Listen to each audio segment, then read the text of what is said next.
Ассаламағалейкум. Бүгін 10-ші күн. Бұл видеода біз шуалшанның коконын іздеп көрсететін болам тауып. Қарағазды кесіп бұлай сеткаға арасына өткіздім. Мұнда тұсқайта мына жерге көленкі түсіретін болады. Қою көленкі өте әдемі. Біразге шыдайды деп ойлаймын. Қазір маяқты ашайық.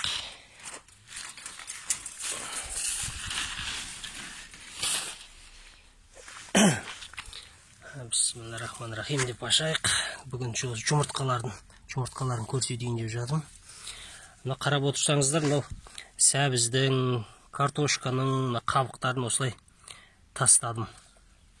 Осын шуалшанның азығы болады екен. Осыларды жеп, сәл шіріген соң жеп, жата береді екен көбейіп. Шуалшанның өзі, міне қараңыз, дәу бір шуалшан. Міне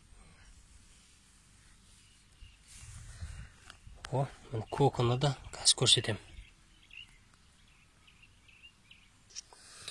Мына шуалшанның өзі, қарап отырсаңыздар, міне, мынау жылтырап жүзімнің дәнегіндей болып тұр ғой, мінекей. Осы шуалшанның коконы. Осыдан 2-ден 20-ға дейін кішкентай шуалшандар шығады екен.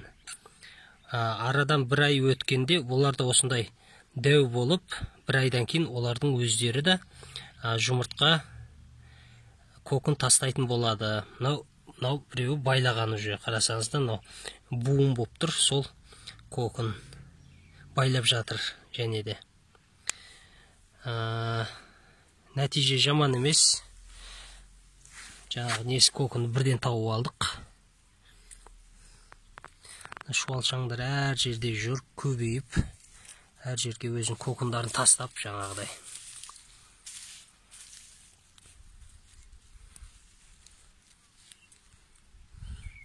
Мінекей және тауып алдым. Жаңа жерден, мінекей. Көрініп тұр деп ойлаймын. Мінекей.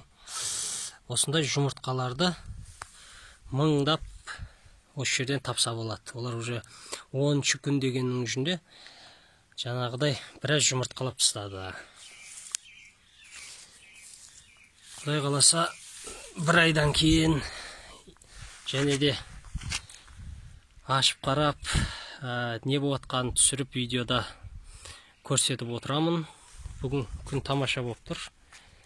Баршаларыңызға сәттілік. Мына видеоға зең салып қарап жатқаныңыздарға рахмет. Комментария жазыңыздар, подписка, лайк. Осындай қызықты видеолар түсіріп отырамын. Биогом сөндіремін. Ауылда тұрып бизнес жасаймын деген кісілер болса, сәттілік тілеймін баршаларыңызға. Адам істеген адам істейді. Бірге болайық, бай болайық. Тек алға. Сау болыңыздар.